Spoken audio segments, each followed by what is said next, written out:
Thymus ग्रंथि जो है विद्यार्थियों, थाइमस ग्रंथि की हम बात करें तो सबसे पहले हम थाइमस ग्रंथि की स्थिति की बात करेंगे कि थाइमस ग्रंथि आखिरकार स्थित कहाँ होती है।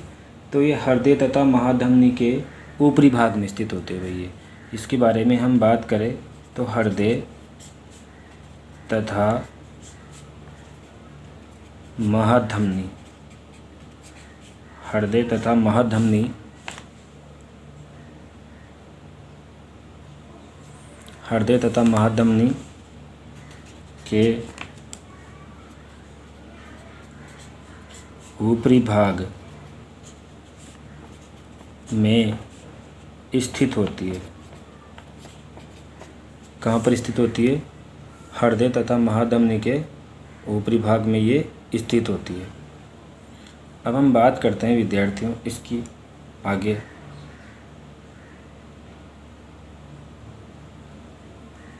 हृदय तथा महाधमनी के ऊपरी भाग में क्या होती है? ये स्थित होती है।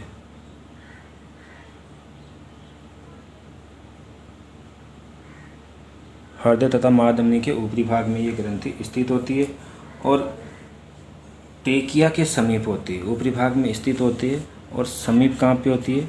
ट्रेकिया, ट्रेकिया के समीप। याद रखना कहाँ पे होती है? ट्रेकिया के समीप होती है ये ग्रंथि।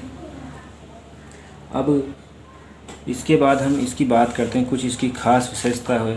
तो इसकी सबसे पहली विशेषता है कि जब बाल्यावस्था आती है, हमारी बाल्यावस्था होती है, तो हमारी बाल्यावस्था में ये जो ग्रंथि है ये काफ़ी बड़ी है। बाल्यावस्था में कैसी होती है? ये बड़ी होती है। कैसी होती है?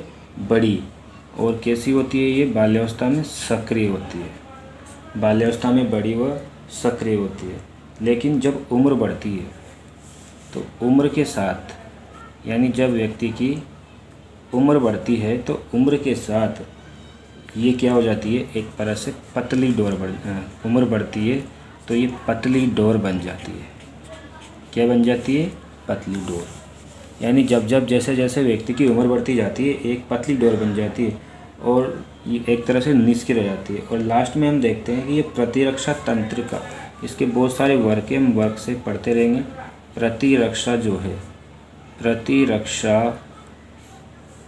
तंत्र, हमारा जो प्रतिरक्षा तंत्र है विद्यार्थियों, हमारा जो प्रतिरक्षा तंत्र है उसका क्या करती है? विकास करती है। क्या करती है? विकास। तो थाइमस ग्रंथि हमारे प्रतिरक्षा तंत्र का क्या करेगी? विकास करेगी। उसके अलावा इसके द्वारा एक हार्मोन का स्राव किया जाता है। कौन सा हार्मोन स्राव किया जाता है? इस हार्मोन का नाम है थाइमोसिन का स्राव। किसका स्राव? थाइमोसिन का स्राव। थाइमोसिन का स्राव। थाइमोसिन क्या है? एक प्रकार का कौन सा हार्मोन है? एक प्रकार का पेप्टाइड। पेप्टाइड मतलब प्रोटीन हार्मोन है।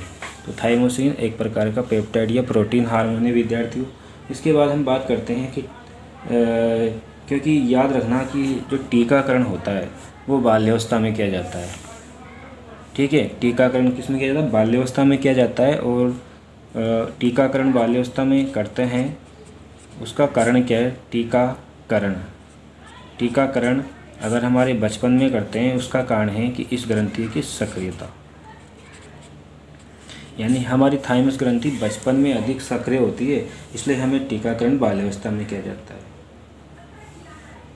और थाइमस ग्रंथि में एक प्रकार से दो प्रकार की कोशिकाएं बनती है प्रतिरक्षा के लिए। थाइमस ग्रंथि, ये हमारी थाइमस ग्रंथि है, ये थाइमस ग्रंथि। इस थाइमस ग्रंथि के द्वारा दो प्रकार की सेल्स बनाई जाती है। एक का नाम है लिम्फोसाइट और दूसरी का नाम है मोनोसाइट।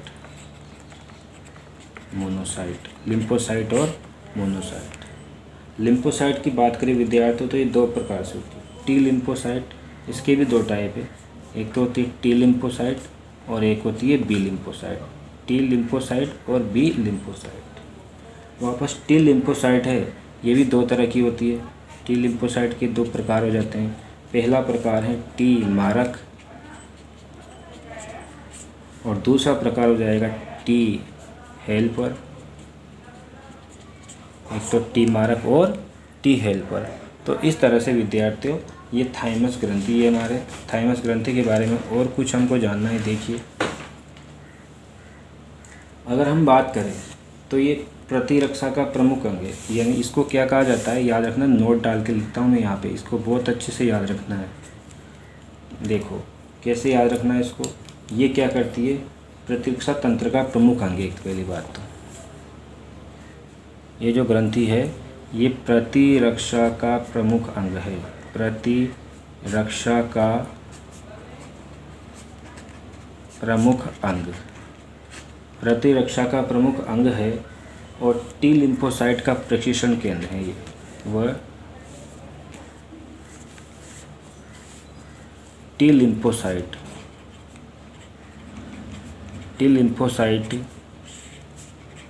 का प्रशिक्षण केंद्र, टी लिम्फोसाइट का प्रशिक्षण केंद्र भी इसको कहा जाता है। तो बहुत इंपॉर्टेंट बात है, प्रतिरक्षा का प्रमुख अंग और टी लिम्फोसाइट का प्रशिक्षण केंद्र। ये जनन ग्रंथियों के परिपक्व में भी सहायता करती है और भी हमारे लिए बहुत इंपॉर्टेंट बातें इस ग्रंथि के लिए। तो ये कहाँ पे स्थित होती है, इसकी स्थिति को एक बार हम देख लेते हैं।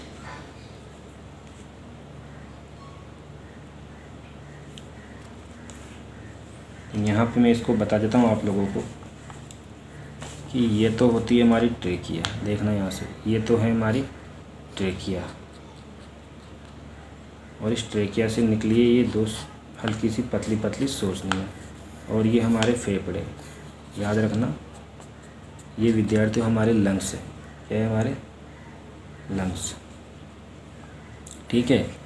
ये लंग्स है और लंग्स के बीच में मैं आपको बता देता हूँ यहाँ पे क्या होता है, ये हमारा हार्ट होता है इस जगह पे, ये हमारा हार्ट है, ठीक है। ये तो होता है हमारा हार्ट, ये होता है हमारे लंग्स। अब ये कहाँ पर होती है, ये देखो विद्यार्थियों, ये जो हमारी जो फेफड़े हैं ना, इसके बीचों बीच इस तरह से दोनों साइड में ये जो ग्रंथियाँ होती है, ये होती है हमारी थाइमस ग्रंथि, थाइमस ग्रंथि। तो इस चीज़ को आपको ऐसे याद रखना है कि ये कहाँ पर किस जगह पे स्थित होती है, तो ये स्थिति के आधार पर ये हो जाती है। तो ये थी विद्यार्थियों हमारी कौन सी ग्रंथि, थाइमस ग्रंथि। एक बार फिर रिवीज कर लेते हैं इसको, थाइमस ग्रंथि का रिवीजन कर लेते हैं हम।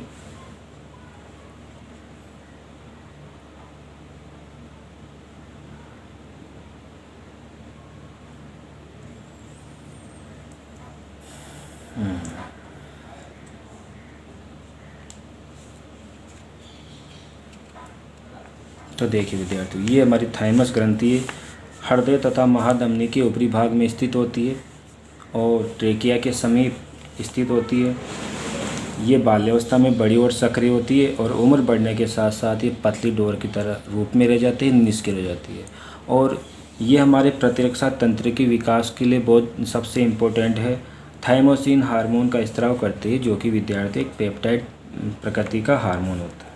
हाँ, और हम बात करते हैं, देखो टीकाकरण की बात कर रहे हैं विद्यार्थी। टीकाकरण के समय क्या होता है, तो विद्यार्थियों टीकाकरण के समय होता है कि हम जब भी टीके हमें लगाए जाते हैं, वो सभी टीके बाल्यावस्था में क्यों लगाए जाते हैं, कारण क्या है इसका, कारण यह है इसका बाल्यावस्था में टीके लगाने का, क्योंकि बाल्यावस्था में हमारा प्रतिरक्षा तंत्र थोड़ा ज़्यादा एक्टिव होता है, इसलिए टीके बाल्यावस्था में लगाए जाते हैं और हमारे रोगों के प्रति प्रतिरक्षा उत्पन्न करें। जैसे कि कोई रोग हो गया मान लीजिए, अब कैसे रोग होगा, पहले ही हमने तो एंटीबॉडी बना ली। प्रतिरक्षा का प्रमुख अंग कहा जाता है और टी लिम्फोसाइट का प्रशिक्षण केंद्र भी इसी को कहा जाता है। तो ये थी हमारी कौन सी ग्रंथि विद्यार्थियों, बहुत इंपॉर्टेंट ग्रंथि है जिसका नाम है थाइमस ग्रंथि। हार्मोन याद रखना 10th वाले बच्चे, थाइमोसिन का स्राव करती है और एक प्रकार का पेप्टाइड हार्मोन है, ठीक है।